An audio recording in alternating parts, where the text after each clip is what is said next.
संकष्टी असो वा गणेशोत्सव, आपण बाप्पाला 21 मोदकांचा नैवेद्य दाखवतो.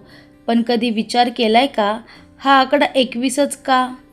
फार पूर्वी देवांतक आणि नरांतक नावाचे दोन शक्तिशाली राक्षस होते.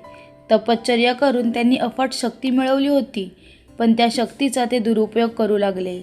लोकांना त्रास देणे, ऋषीमुनींचा छळ करणे हा त्यांचा नित्यक्रम झाला होता.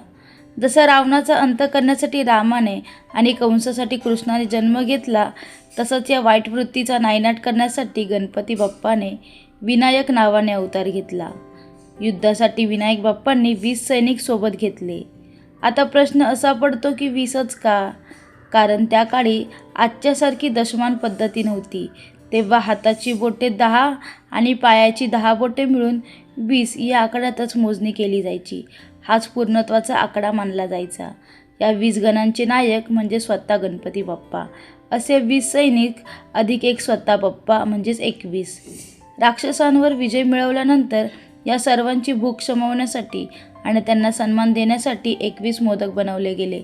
म्हणूनच आपण बाप्पाला 21 मोदक, 21 लाडू किंवा 21 दुर्वा अर्पण करतो.